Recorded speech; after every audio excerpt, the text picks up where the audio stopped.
أعوذ بالله من الشيطان الرجيم بسم الله الرحمن الرحيم صبغة الله ومن أحسن من الله صبغة ونحن له عابدون وقال رسول الله صلى الله عليه وسلم الناس معادن كمعادن الذهب والفضة أو كما قال رسول الله صلى الله عليه وسلم ইমাম সমাজ বাংলাদেশ বংশাল জোন কর্তৃক আয়োজিত আজকের এই ইসলামী মহাসম্মেলনের সম্মানিত সভাপতি, আমন্ত্রিত ওলামা ইকরাম, অত্র এলাকার আইম্মা ইকরাম, খুতাবায়ে আযম, ওলামা ইকরাম এবং আমার সামনে উপবিষ্ট দ্বীনী ভাই ও পর্দার আড়ালের মা ও বোনেরা, আমি খুব অল্প সময় কথা বলে অন্য ভাইদের সুযোগ দেব, যেহেতু এখানে অনেক বড় বড় ওলামা ইকরাম এবং সুন্দর ও গুছানো আলোচনা করার মতো ব্যক্তিত্ববান ওলামা ইকরাম এখানে আছেন, আসছেন এবং আসবেন, যাদের কথা থেকে আমরা উপকৃত হতে পারবো ইনশাআল্লাহ। আমি আপনাদের কাছে অল্প দু একটি কথা বলবো। আল্লাহ তাআলা আমাকে সর্বপ্রথম এর উপরে আমল করার তৌফিক দেন, পাশাপাশি আল্লাহ আপনাদেরকেও আমল করার তৌফিক দেন। আমরা সারা বিশ্বের মানব জাতি, আমাদের কমন তিনটা চাহিদার বিষয় আছে। আমরা সারা বিশ্বের মানব জাতি, আমাদের কমন তিনটা চাহিদার বিষয় আছে। এটা আমরা বাঙালি জাতিরাও চাই, আরবরাও চায়, ইউরোপ আমেরিকার খ্রিস্টান বা ইহুদি তারাও চায়, আস্তিক ও নাস্তিক উভয় পক্ষ চায়, পুরুষ ও মহিলা এরাও উভয় পক্ষে চায়, শিক্ষিত অথবা অশিক্ষিত, ধনী অথবা দরিদ্র, ছোট অথবা বড়, সাদা অথবা কালো, গ্রামবাসী অথবা শহরবাসী, পৃথিবীর সর্বস্তরের মানুষ এই তিনটা জিনিসের কামনা করে। যার প্রথমটা হলো শান্তি, দ্বিতীয়টা হলো সম্মান, আর তৃতীয় হলো নিরাপত্তা।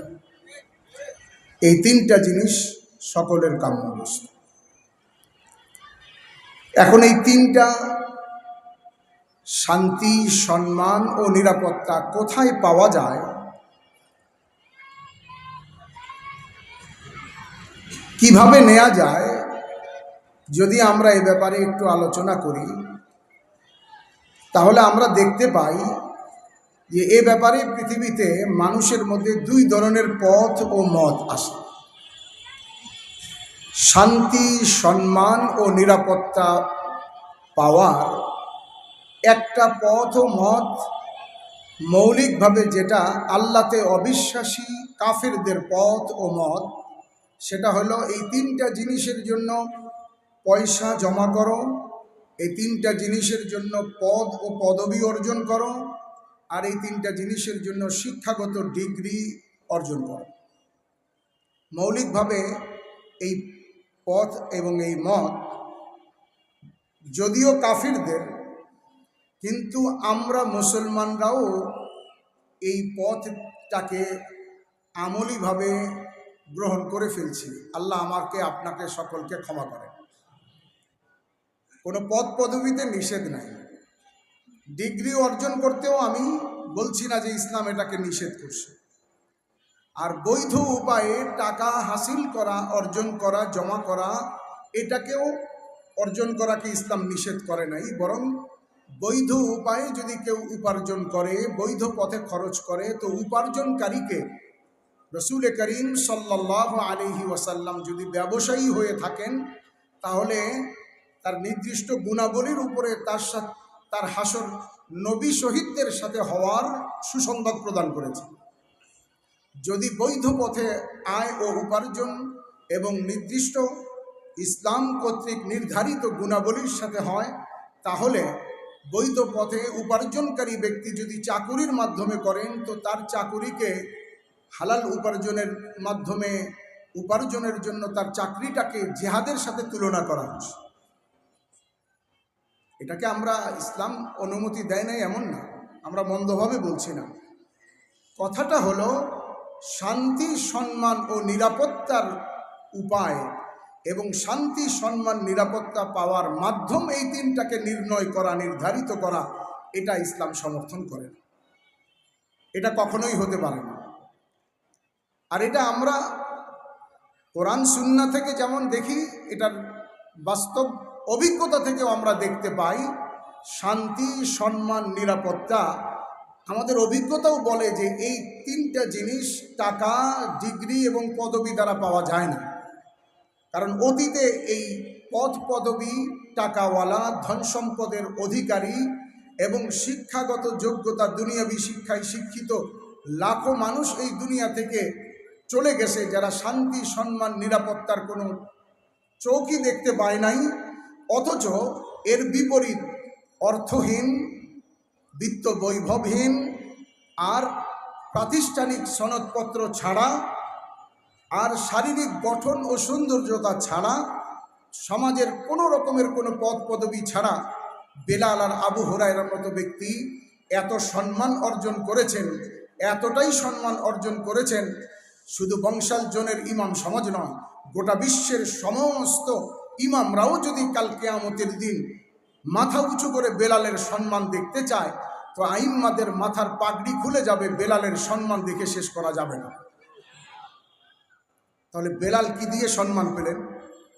বেলালের তো বিত্ত বৈভব, টাকা পয়সা, ধন দৌলত, চেহারা সুরত, শারীরিক গঠন, পদ পদবি এবং কিছু টাকা পয়সা কিছুই ছিল না। অভিজ্ঞতা বলে যে এই তিনটা জিনিস আল্লাহ তাআলা একমাত্র রেখেছেন মানুষের ঈমান, সুন্দর ঈমান এবং মানুষের নেক আমল ও সচ্চরিত্রের মধ্যে। এই তিনটা জিনিস যদি মানুষের মধ্যে থাকে, তাহলে আল্লাহ তাআলা তাকে নিরাপত্তা দিবেন। আল্লাহ কোরআনে পাকের মধ্যে ইরশাদ ফরমান, আল্লাযীনা আমানু ওয়া লাম ইয়ালবিসু ঈমানাহুম বিজুলমিন উলাইকা লাহুমুল আমনু ওয়া হুম মুহতাদুন।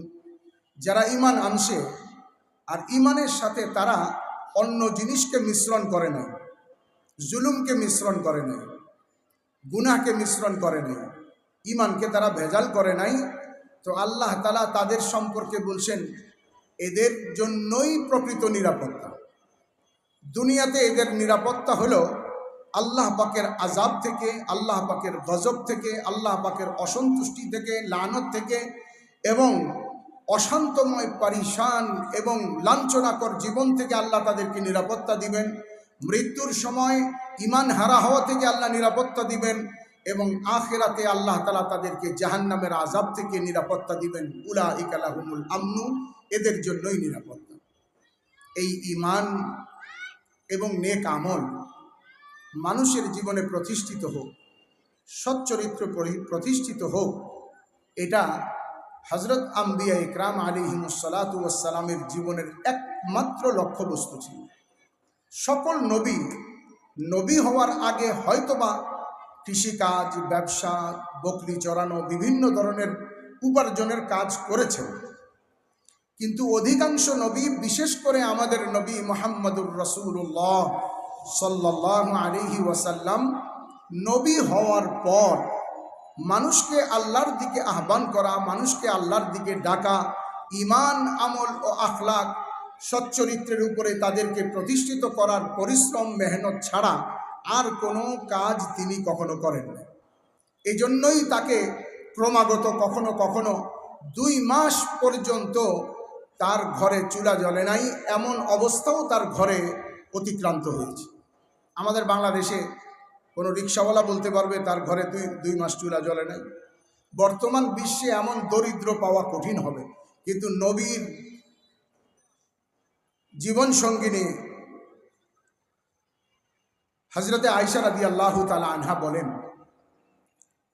রাআইনাল হিলাল সুম্মাল হিলাল সুম্মাল হিলাল সালাসাতু আহিল্লাতিন ফি শাহরাইন ওয়াল্লাহি মা উকিদা ফি আবিয়াতি রাসূলিল্লাহি আন-নার। আমরা এক চাঁদ, দুই চাঁদ, তিন চাঁদ দেখেছি। তিন চাঁদের মাঝখানে 2 মাস চলে গেছে, কিন্তু নবীর ঘরে চুলা জ্বালানোর মতো চাল, আটা, কোনো সুজি, এমন কোনো বস্তু ছিল না যেটাকে পাকানোর জন্য চুলা জ্বালাতে হয়, এমন কোনো বস্তুই ছিল না। আম্মা জান আয়েশা রাদিয়াল্লাহু তাআলা আনহার ভাগিনা জিজ্ঞাসা করলেন হযরতে গালিবান আসমার ছেলে, খালাম্মা তখন আপনাদের জীবন কি করে কাটছে? আম্মা জান আয়েশা রাদিয়াল্লাহু তাআলা আনহা বলছেন, আলাল আসওয়াদান, 2টা কালো বস্তুর উপরে বা সর্দার বস্তুর উপরে, আল মা ওয়াত তামার, এক হলো পানি আর একটা হলো খেজুর। এই 2টা জিনিস লাগাতার আমাদের 2 মাস জীবিকা নির্বাহের বাঁচার একমাত্র সম্বল ছিল। অর্থাৎ নবী নবুয়তের পর মানুষকে আল্লাহর দিকে ডাকার একমাত্র কাজ করেছে। এবং দেখেন, এ কথা সুস্পষ্ট কোরআন সুন্নাহর আলোকে যে নবী কিয়ামত পর্যন্ত আর কোনো নবী জিমনান অথবা হাকিকতান অথবা হুকমান কোনো ধরনের কোনো ব্যাখ্যা বিশ্লেষণের প্রয়োজন নাই। কোনো নবী দুনিয়াতে কিয়ামত পর্যন্ত আসবে না।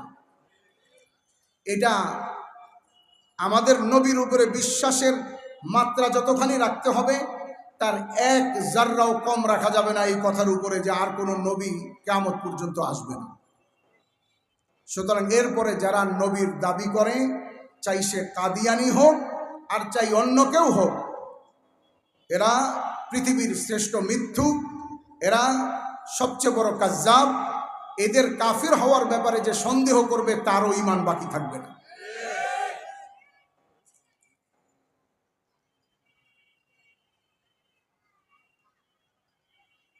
নবী কিয়ামত পর্যন্ত আর আসবেন না। তাহলে প্রশ্ন হলো, কিয়ামত পর্যন্ত মানুষ আসবে, এদেরকে আল্লাহর কথা কারা বলবেন? এই জন্য রাসূল করিম সাল্লাল্লাহু আলাইহি ওয়াসাল্লামকে আল্লাহ পাক সূরা ইউসুফের মধ্যে বলছেন, হে নবী, আপনি মানুষকে বলে দিন, হাদিহি সাবিলি, এটা আমার লাইফ স্টাইল, এটা আমার জীবন যাপনের তরিকা, আদউ ইলাল্লাহি আলা বাসীরা, এলেমের সাথে কোরআন সুন্নাহর আলোকে আমি মানুষকে আল্লাহর দিকে ডাকবো, এটা আমার জীবনের লক্ষ্যবস্তু। আর এটা শুধু আমার একার কাজ নয়, আনা ওয়ামান ইত্তাবাআনি, এবং আমার যারা অনুসরণ করে, আই ওয়ামান আমানা বি, যারা আমার উপরে ঈমান রাখে, আমি নবী হওয়াকে যারা বিশ্বাস স্থাপন করে, আমি নবীন হওয়াকে যারা বিশ্বাস করে, তাদেরও এই দায়িত্ব যে তারাও মানুষকে আল্লাহর দিকে বসিরতের সাথে ডাকে। সুতরাং এই কথাটা আমি এই জন্য বলছি যে কোনো কোনো দাওয়াত ও তবলিগের মধ্যে যে কাজ বর্তমান বিশ্বে সারা পৃথিবীতে মানুষকে আল্লাহর দিকে ডাকার যতগুলি কাজ পৃথিবীতে চলছে, মাদ্রাসার মধ্যে ওলামা ইকরামের তালিম ও তাআল্লুম, এটাও দাওয়াত ও তবলিগের কাজ। এর প্রমাণ দাওয়াত ও তবলিগের কিতাবের মধ্যেই লেখা আছে। শেখুল হাদিস মৌলানা জাকারিয়া সাহেব রহমতুল্লাহ আলাইহি আরো 70-80 বছর আগেই লিখে গেছে, মুহাদ্দিসিন হাদিস পড়ান, দাওয়াত ও তবলিগের কাজ। পীর সাহেব খানকার মধ্যে মানুষকে আত্মশুদ্ধির জন্য চেষ্টা করে থাকেন, দাওয়াত ও তবলিগের কাজ। তবে এই কথাটা বাস্তব যে দাওয়াত ও তবলিগের প্রক্রিয়ায় মসজিদে মসজিদে অবস্থান করে যেভাবে মানুষকে ডাকা হয়, এ কাজটা তুলনামূলক একটু বিস্তৃত, ব্যাপক এবং জনসাধারণের কাছে বা জনসাধারণের জন্য সংশোধনমূলক এই কাজটা বেশি সহজ, এর মধ্যে কোনো সন্দেহ নেই। বিধায় এ কথার স্বীকৃতি ওলামা ইকরামও দিয়েছেন। ওলামা ইকরামও এ কথার স্বীকৃতি দিয়েছেন যে আমরা মাদ্রাসায় পড়ানোতে ব্যতিব্যস্ত থাকার কারণে আমরা তো অনেক কাজ করতে পারি না, গাছতে যেতে পারি না, দোকানে দোকানে যেতে পারি না। কারণ এটা করলে আমরা মাদ্রাসায় পড়াবো কিভাবে? আমাদের পড়তে হয়, বাচ্চাদের নিগরানি করতে হয়, মুহাদ্দিসদের রাতভর মোতালা করতে হয়। এই জন্য আমাদের আকাবিরিনরা এটা বুঝছেন আমাদের যে সমস্ত তবলিগের মাশায়েখ হযরত মাওলানা এনামুল হাসান সাহেব রহমতুল্লাহ আলাইহি সহ যারা ওই দরজার আলেম ছিলেন, একদিকে জিম্মাদার ছিলেন, অপরদিকে তারা অন্তর্দৃষ্টি সম্পন্ন গভীর এলেমধারী আলেম ছিলেন, তারা এই কথাটা খুব সুন্দরভাবে বুঝতে পারছেন।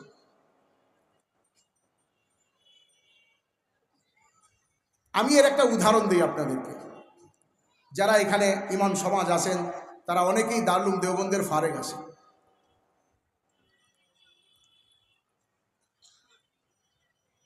তারা জানেন দারুল উলুম দেওবন্দের মধ্যে একটা গেট আছে, যে গেটটার নাম মেয়ারাজ গেট। মেয়ারাজ গেট এটা একজন উস্তাদের নামে, অনেক আগে তার ইন্তেকাল হয়ে গেছে, হযরত মাওলানা মেয়ারাজুল হক সাহেব রহমতুল্লাহ আলাইহি।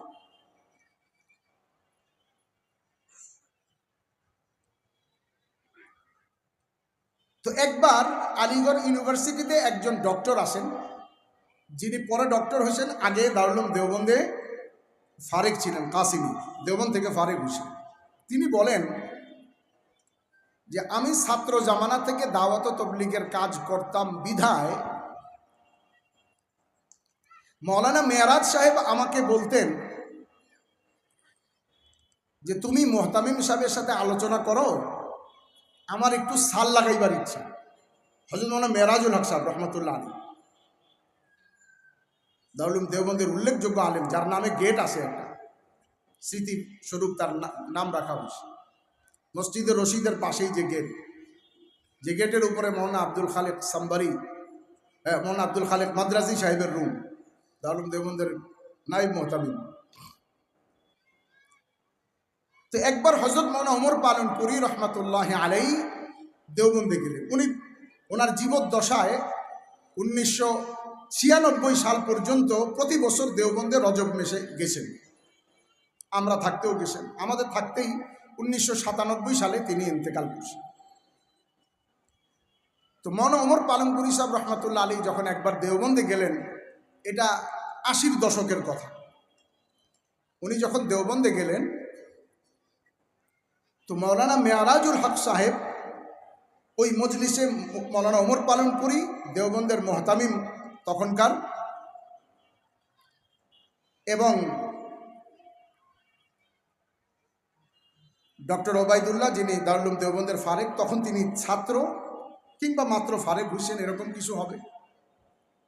তো মাওলানা মেয়ারাজ সাহেব মাওলানা ওবায়দুল্লাহকে কেন্দ্র করে বলছেন, তুমি বলো বলো কাহো মুহতামিম সাহেব। তো মুহতামিম সাহেব জিজ্ঞাসা করছেন কি বলবে, কি क्या कहना है।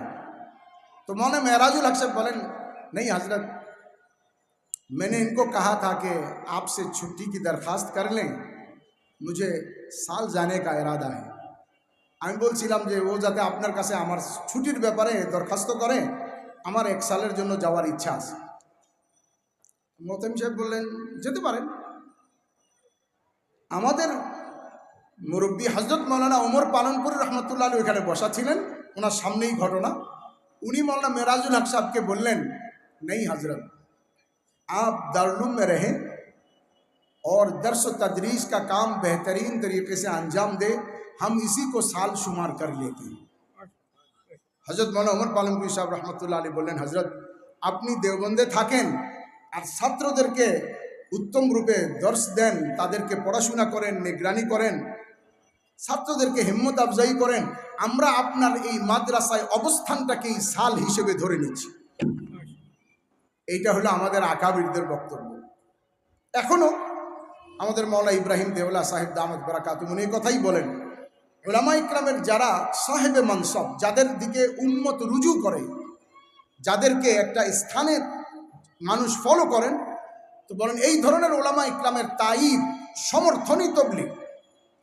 আর উম্মতের ওই সকল উলামা ইকরাম যারা দর্স তাদরিস, ইমামত, খেতাবত ইত্যাদি কাজ আঞ্জাম দেন, তাদেরকে বলেন আপনারা আপনাদের দর্স তাদরিস, তালিম ও তাআল্লুম, ইমামত, খেতাবতের পাশাপাশি কিছুটা সময় তাবলীগের জন্য বের করেন, আর আপনি আপনার ওই খেদমতের সাথে দাওয়াতের কাজটাকে যুক্ত করে নেন। কিন্তু অত্যন্ত পরিতাপ ও দুঃখের বিষয়, আমাদেরকে আত্মসমালোচনা করতে হচ্ছে এবং অতীব লজ্জার সাথে বলতে হচ্ছে, আজকে এই পরিস্থিতির জন্য আমরা অত্যন্ত লজ্জিত যে দাওয়াত ও তবলিগের মধ্যে এক শ্রেণী তৈরি হয়েছে যারা ওই কথাগুলির মর্ম না বুঝার কারণে তারা মনে করেন যারা সাল দেন নাই কিংবা তবলিগে সময় লাগান নাই ওই সমস্ত ওলামা একরামরে তারা মনে হয় যেন আলেম মানতেই রাজি না। এই কথাটাই আমাদের এই আজকের বিভক্তির কারণ সমূহের মধ্যে একটা বড় কারণ। আর এই জেহেন আর এই মানসিকতা তৈরি হওয়া কিভাবে হয়েছে, এইটার একটা পেছনে ইতিহাস হলো দারুল দেওবন্দের একজন উস্তাদ হযরত মাওলানা মুফতি সাঈদ আহমদ পালনপুরি রাহিমাহুল্লাহ, তিনি আজ থেকে 30 বছর পূর্বে বলেছিলেন যে দেওবন্দের উনি বলছেন যে তুম মুঝে গলত মত সমঝনা, তোমরা আমাকে ভুল বুঝো না, তোমরা মনে করো না আমি তবলিগের বিরোধিতা করছি। अगर तुम तबलीग की एक गुना तायीद करते हो तो मैं 3 गुना तायीद करता हूं। যে তোমরা যদি তবলিগের 1 গুণ সমর্থন করো আমি তবলিগের 3 গুণ সমর্থন করি। लेकिन मेरी बात समझने की कोशिश करो, আমার কথা বোঝার চেষ্টা করো। তাদের কিছু বক্তব্য এবং আচরণে আমি দেখতে পাচ্ছি নিজামউদ্দিন কি চোটি পর ইহুদি बैठा हुआ है। এটা আজ থেকে 30 বছর আগে বলছেন। আমি দেখতে পাচ্ছি নিজামউদ্দিনের চূড়ায় ইহুদি বসা আছে, অর্থাৎ তাদের দৃষ্টি পড়েছে, এরা চাচ্ছে এখান থেকে কোনো একটা বিভক্তি এবং এদের মধ্যে কোনো গলত জেহেন ভ্রান্ত ধারণা এদের মধ্যে ঢুকায় দেওয়ার। উনি একথাও বলেছেন যে আজ থেকে 10-20 বছর পরে তুম উলামা ইনকি মুখালাফত করোগে, একদিন আসবে যেদিন তোমরা আলেমরাই তাদের বিরোধিতা করবে। সেদিন আমরা বুঝিনি, আফসোস আজ সেদিন চলে আসছে, আজ সেদিনটা আসছে। এবং ওনার ওই বক্তব্যটা আমি আমার থেকে বলছি না, আমাদের দেশের এক জাতীয় পত্রিকা তাদের অনুসন্ধিৎস দৃষ্টি থেকে বের করে ওই হযরত মাওলানা মুফতি সাঈদ পালনপুরি সাহেবের বক্তব্যকে গত কয়েকদিন আগে সমর্থন করে একটা প্রতিবেদন পর্যন্ত ছেপেছে।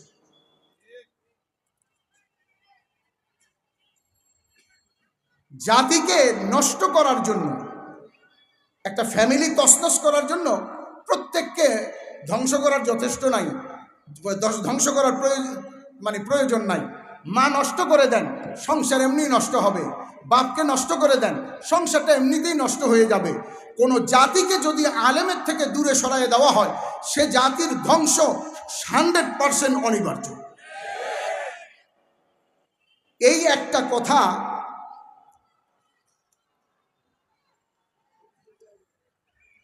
রাশিয়ার বিভক্তির পূর্বে রাশিয়ার কমিউনিস্টরা এই কথাটা আমাদের চেয়ে ভালো বুঝছিল। রাশিয়া বিভক্তির কারণসমূহ যা কিছু আছে ঐতিহাসিকরা বর্ণনা করে থাকেন, তার মধ্যে একটা কারণ আমি 2007 সালে কাতারের দোহায় এক বড় ওলামা সম্মেলনে ভারতের একজন বিখ্যাত আলেম মাওলানা কাসিম কুরাইশি রাহিমাহুল্লাহ, তিনি ওলামাদের মধ্যে বয়ান করতেছিলেন। তিনি তখন স্পেন থেকে সফর করে মাত্র কাতারে আসছেন। আমি তখন বাংলাদেশ থেকে জামাত সহ মস্তরা সহ জামাত সহ সেখানে ছিলাম। ওনার বয়ানের মধ্যে আমি সামনে বসা ছিলাম।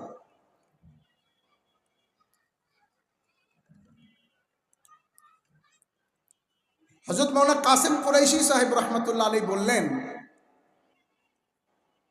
ওলামাদেরকে বললেন যে আপনারা দাওয়াতের কাজে অংশ নেন, তা না হলে আওয়াম ধীরে ধীরে ওলামাদের দিকে সরে যাচ্ছে।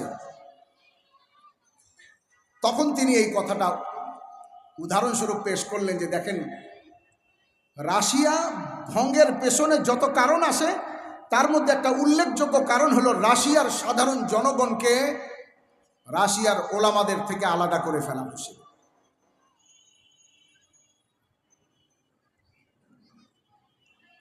উনি বললেন রাশিয়ার সাধারণ জনগণের মধ্যে চিন্তা ছিল, যে চিন্তাটা আজকে সাধারণ মানুষের মধ্যে চলে আসছে, যে এরা আলেমরা তো আমাদের পয়সাই চলে, তো এরা আমাদের বিরুদ্ধে আর কি বলবে, আর বলার সুযোগই কি। যেমনটি তবলিগের থেকে বিভক্তি হওয়ার পরে বিচ্যুত জামাত, তারা এই কথা স্পষ্ট করেছিল যে আমরা মাদ্রাসায় জাকাত দেওয়া বন্ধ করব। তোমরা বন্ধ করছো, কিন্তু আমাদের মাদ্রাসা বন্ধ হয় নাই। শোনো, তো শুধু তোমরা না, আমরা তো বলি জমিন তামার হয়ে যাক, আসমান থেকে বৃষ্টি বন্ধ হয়ে যাক, ওই দিনও আল্লাহ তাআলা মাদ্রাসার রান্না বান্না খানা ওই রকমই পৌঁছাবেন ছাত্রদের কাছে, বরং আজকের তে ভালো পৌঁছাবেন। কারণ আজকে তো বাবুর্চি রান্না করে, ওই দিন আল্লাহ আসমান থেকে ফেরেশতা দিয়ে খাবার পৌঁছাবেন। মাদ্রাসা জাকাতের মুখাপেক্ষী নয়, বরং তোমরা ধনীরা মাদ্রাসার মুখাপেক্ষী। তোমরা যদি মাদ্রাসায় জাকাত দিতে না পারো, তোমার সম্পদ তোমার জন্য দুনিয়া আখিরাতের মুসিবত হবে। মাদ্রাসার দারিদ্রতা অভাব মাদ্রাসার জন্য মুসিবত নয়, এটা মাদ্রাসার এলেম অন্বেষণের জন্য বড় এক মাধ্যম, এটা আমাদের কাঙ্ক্ষিত বস্তু। তো রাশিয়ার সাধারণ জনগণ বলছিল, ये मौली साहब हमारे बिल्ली हैं, हमारे साथ म्याऊं करेगा। এরা তো আমাদের বিড়াল, আমাদের সাথে কি ম্যাও ম্যাও করবে, মানে আমরা খরচ করি, ওই যে ওই ধারণা যেটা পয়দা হয়েছে। এই জন্য তারা মনে করছে যে এদেরকে তো আমরাই পয়সা দিই, এই বলে আওয়াম দূর হয়ে গেছে। ওলামারা চিন্তা করছে ইয়ে আওয়াম কাল আনআম। এটা তর্জমা করবো না, এটা আলেমরা বুঝলেই চলবে, আপনাদের না বুঝলেও চলবে। আওয়াম আনআমের মতো এই এক ধ্যান ধারণায় আলেম ও সাধারণ জনগণের মধ্যে বিচ্ছিন্নতা তৈরি হলো। সরতে সরতে সরতে এত দূরে সরে গেল যে রাশিয়ার বাসিন্দারা সিয়ায়ে সিত্তার অধিকাংশ কিতাব যাদের হাতে রচিত, যে রাশিয়ার বাসিন্দাদের হাতে আমাদের ফিকহে হানাফির মুস্তাদাল কিতাব হেদায়া রচিত, যে রাশিয়াদের বিভিন্ন এলাকার গ্রামের নাম এত বড় বড় আলেম ওলামা তাদের ছিল, যে আজকের বিশ্বে আলেম হওয়ার জন্য হাসিয়া আর বাইনাস সতর সরা শুরু হাত যারা পড়েন, অভিজ্ঞ আলেম হন, তো তারা তাদের ওই রাশিয়ার বুখারা, তাজকান্দ, সামারকান্দ, নিশাপুর এই সমস্ত অঞ্চলের নাম উচ্চারণ ব্যতীত আলেম হওয়া দুষ্কর। এরকম এক দেশে, যে দেশের বাসিন্দারা আসাহুল কিতাবি বাদা কিতাবুল্লাহ, বাদা কিতাবিল্লাহ, আল্লাহর কিতাবের পরে সবচেয়ে সহি কিতাব যাদের দ্বারা রচিত হয়েছে বুখারী শরীফ, যাদের দ্বারা এই ফিকহে হানাফির সবচেয়ে মুস্তাদাল কিতাব হেদায়া রচিত হয়েছে, এরকম জাতি শুধুমাত্র আলেম ওলামাদের বিচ্ছিন্নতার কারণে একদিন এ অবস্থায় পরিণত হয়েছে যে রাশিয়ায় মসজিদ ও মাদ্রাসাগুলি শরাবখানায় ও কারখানায় পরিণত হয়েছে। আমাদের দেশেও যে এমনটা ঘটবে না, আমাকে আপনাকে এর কোনো গ্যারান্টি কার্ড আমাদের কাউকে দিছে না, আমাদের কাছে এমন কোনো গ্যারান্টি কার্ড নাই। তার কারণ হলো আমাদের কাছে আভাস চলে আসছে। কোথায়? আমরা এক ভয়াল রাত দেখেছি 2013 সালের মে মাসের একটি ভয়াল রাত দেখেছি, যে এক রাতে এত কিছু হতে পারে। মসজিদের শহর, মাদ্রাসার শহর, ওলামাদের এই শহর, যে শহরে মাগরিবের আজান ধ্বনিত হলে পরে, যেখানে আজান হতে হতে কেউ পায়ে হেঁটে গেলে 5 মিনিটে অন্তত পক্ষে 20টা মসজিদ অতিক্রম করে, এই মসজিদ মাদ্রাসার শহরে এক রাতে আলেম ওলামাদের কিভাবে জব করা হয়েছে এই জাতি তা দেখেছে। সুতরাং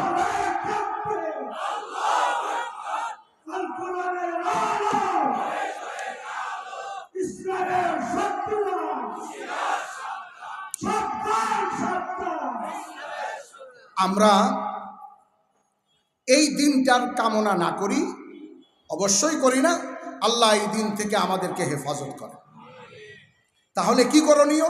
আমাদের দেশে রাশিয়া হওয়ার পথ অলরেডি শুরু হয়েছে। আলেম ওলামাদেরকে তবলিগের নাম দিয়ে সাধারণ মানুষকে আলেম থেকে বিচ্ছিন্ন করার একটা দল তৈরি হয়েছে। এই দলটাকে আমরা সকলেই চিনি, আমরা প্রশাসনের লোকজনরাও চিনি, সাধারণ মানুষরাও চিনি, আমরা সবাই তাদেরকে চিনি।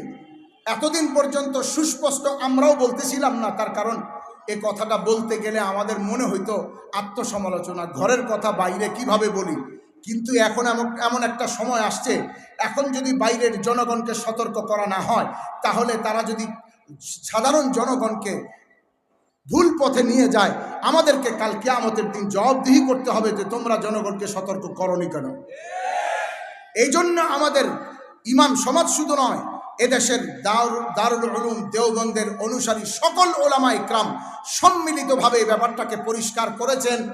কিন্তু আমাদের কথা সাধারণ মানুষ এবং প্রশাসন অতটা বুঝতে পারতেছিলেন না, কারণ ওলামা ইকরামের ভাষা তো একটু ভিন্ন, আর সরকারের বুঝ সমাজের ভাষাটা একটু ভিন্ন। কিন্তু গত 17ই ডিসেম্বর দিবাগত রাতের শেষাংশে তারিখ অনুযায়ী, সে রাতটা 18 তারিখ শেষ রাত্রে, আমাদের দাওয়াত তবলিগের সত্যিকার মুরব্বীদের পরামর্শ অনুযায়ী যারা অনুসরণ করে থাকেন, কাজ করে থাকেন, ওলামাদেরকে ভালোবাসেন এবং ওলামাদের পরামর্শ মেনে চলেন, এইরকম সাথীরা টঙ্গীর ময়দানে কাজ করতেছিল এবং কাজ করতে করতে সারাদিন রাতের বেলা বিশ্রাম নিচ্ছিলেন। কিছু মানুষ শেষ রাত্রে উঠে শুনছেন, হই হুল্লোড় সুরে নামাজে দাঁড়িয়ে গেছেন। আর এরকম সময় ওই বিচ্ছিন্নবাদী দল, ভ্রষ্টতার ওই দল, আল্লাহ তাআলা এখনো পথ খোলা রাখছেন। আমি এই মজমায় যদি থাকেন কিংবা এই এলাকায় থাকেন, আমার আওয়াজ কানে যাচ্ছে, আমি আপনার পায়ে হাত রেখে বলি, আপনি আমার কথার উপরে গোস্বা করেন না। রেগে গেলেন তো হেরে গেলেন, রাখবেন না, বরং আপনি বুঝার চেষ্টা করুন। আপনি বুঝার চেষ্টা করুন, কাল কিয়ামতের একদিন আসে যেদিন আল্লাহর দরবারে আপনাকে দাঁড়াতে হবে। আপনি হয়তো বলবেন 1 ডিসেম্বর 2018-তে কিংবা 17ই ডিসেম্বর 2024-এ আমি টঙ্গীর ময়দানে যাইনি, কিংবা বলবেন আমি গিয়েছিলাম কিন্তু আমি কাউকে মারিনি। কিন্তু মনে রাখেন, কাল কিয়ামতের দিন যাদেরকে ওই ওলামাদের রক্তে রঞ্জিত হাত নিয়ে আল্লাহর সঙ্গীন আদালতে যারা দাঁড়াবে, তাদের সাথে আপনাদেরকেও দাঁড় করানো হবে।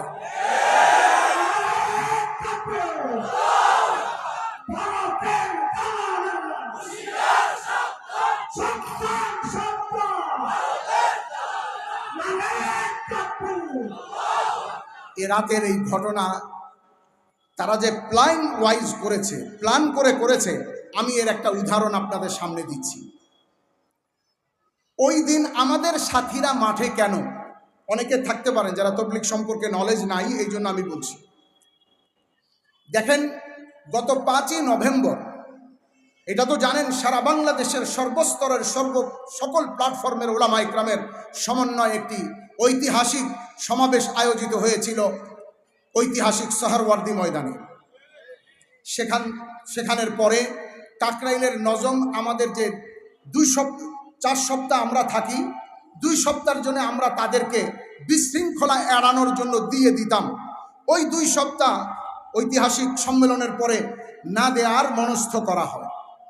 কিন্তু যখন তারা বিভিন্ন রকমের ষড়যন্ত্র এবং রাস্তা অবরোধ, বিশৃঙ্খলা ইত্যাদি করতে থাকে, তখন প্রশাসনের লোকজন আমাদের মুরব্বীদেরকে গিয়ে বলে, আপনারা অনুগ্রহ করে ময়দানটা, কাকরাইলটা ছেড়ে দিন, আমরা আপনাদেরকে প্রতিশ্রুতি দিচ্ছি লিখিত যে ইজতেমা আপনাদেরটাই আগে হবে। তারা ইজতেমা আগে দাবি করছিল, আমাদেরকে বলা হলো আপনাদের ইজতেমা আগে হবে। দ্বিতীয়, ময়দান আপনাদের কাছেই থাকবে এবং আমাদের জোর টঙ্গীতে যেটা হবে সেটা আমাদেরকে টঙ্গীতে করতে দিবেন। আমাদের মুরব্বীরা এই কথার আলোকে কাকরাইল ছেড়ে দিলেন 2 সপ্তাহের জন্য। এরপরে নভেম্বর মাসের 30 তারিখে আমাদের 5 দিনের জোর অনুষ্ঠিত হলো। আপনারা জোর সম্পর্কে জানেন, তবুও বলি, এটা হলো দাওয়াত ও তবলিগের কর্মী সম্মেলন। যারা দাওয়াত ও তবলিগে 4 মাস লাগিয়েছেন, তাদের ইজতেমা 40 দিন আগে একত্রিত করে 5 দিন পর্যন্ত তাদেরকে সংশোধনমূলক আলোচনা করা, এটা হলো জোর। আমাদের জোর অনুষ্ঠিত হলো। যখন আমাদের জোর অনুষ্ঠিত হলো এবং এই জোর তারা দেখলো, এখন আমাদের জোরের এই বিশাল মজমা এত সুন্দর সুশৃঙ্খলভাবে অনুষ্ঠিত হওয়া জোট তাদের গাত্রদাহের কারণ হয়ে গেল। তাদের মধ্যে এক হাসাদ, জেলাস, গাত্রদাহ তৈরি হইল। তারা এখন দাবি করে বসলো যে আমরাও ইজতেমার ময়দানে জোর করব। কবে? ডিসেম্বরের 20 থেকে 25 তারিখটি মনে রাখবেন। কবে? ডিসেম্বরের 20 থেকে 25। এই লক্ষ্যে তারা একটা কর্মসূচি দিল যে যদি আমাদেরকে ময়দান দেয়া না হয় জোরের জন্য, আর দ্বিতীয় তথাকথিত আমির সাহেব মৌলানা সাদের ভিসা দেয়া না হয়, তাহলে আমরা প্রধান উপদেষ্টার বাসভবন ঘেরাও করব। সরকার ভয় পাইছে, কথা বলা যায় না, কিন্তু এই সরকার আমরা জানি তারা বিশৃঙ্খলা এড়াতে চান, বিশ্বের কাছে যাতে তাদের একটা মূল্য ভাবমূর্তি ঠিক থাকে। এই জন্য সরকার উপদেষ্টা মণ্ডলী ছাত্র সমন্বয়কদের মধ্যে 2 জন, সার্জিস আলম, হাসানাত আবদুল্লাহ, 2 জনকে উভয় পক্ষের সাথে কথা বলার জন্য প্রতিনিধি হিসেবে পাঠালেন। 17 তারিখ তাদেরকে পাঠালেন। আর এ কথাও বলা হলো, জানানো হলো, তাদেরকেও জানানো হলো 18 তারিখ সকাল 10টায় ও 11টায় যথাক্রমে আমাদের সাথে ও তাদের সাথে, ওলামা পক্ষের সাথে ও সাতপন্থীদের সাথে পৃথক পৃথক মন্ত্রণালয়ে বৈঠক হবে। রাতের বেলা ওই 2 সমন্বয়ক প্রথমে চলে গেলেন মৌলানা সাদ সাহেবের অনুসারী সাদিয়ানি শখসি নিজাম এর কতিপয় তাদের মুরব্বীদের কাছে, যার মধ্যে একজন মুফতি উসামা ইসলাম, তথাকথিত মুফতি। যদি চ্যালেঞ্জ করা হোক, আমি এই ময়দান থেকে চ্যালেঞ্জ করছি, আমরা এই ইমাম সমাজ থাকব, অত্যন্ত সুন্দর প্রটোকল দিয়ে উসামাকে এখানে আনা হবে। আমাদের ইমাম সমাজ যে কোনো কিতাবের আরবি জের জবরবিহীন একটা পৃষ্ঠা দেয়া হবে। যদি পৃষ্ঠাটাকে সে নির্ভুল এইখানে দেওয়া হবে, আগে থেকে দিব না, সেটা তো হবে না, এখানে আসার পরে দেয়া হবে।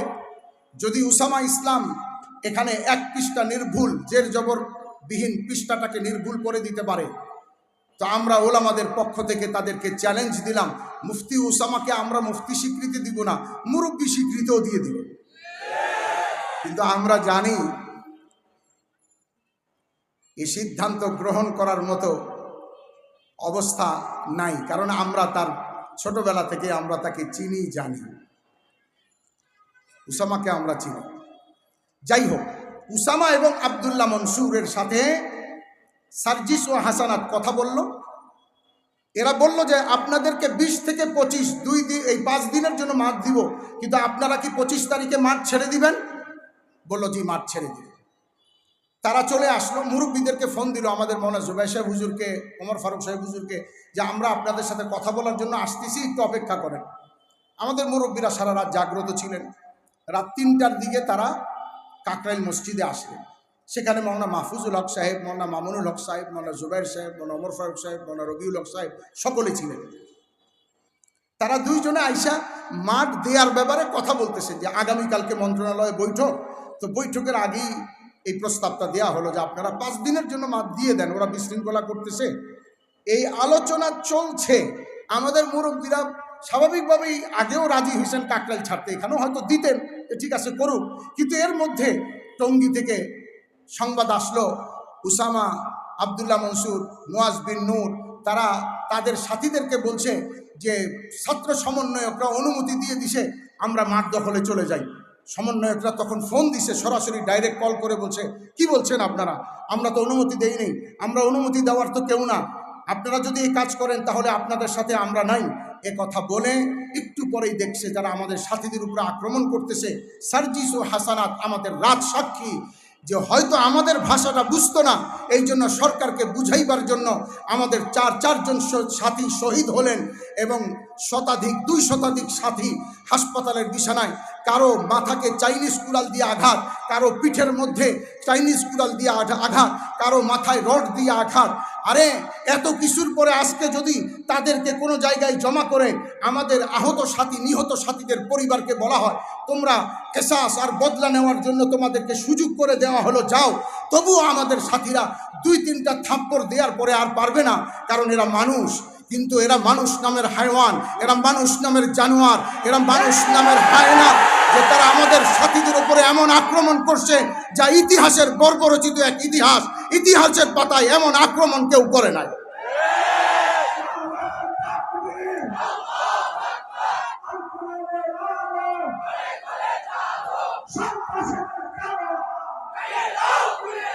আজকে এই মজমা থেকে আমি আপনাদের কাছে আবেদন করব, এই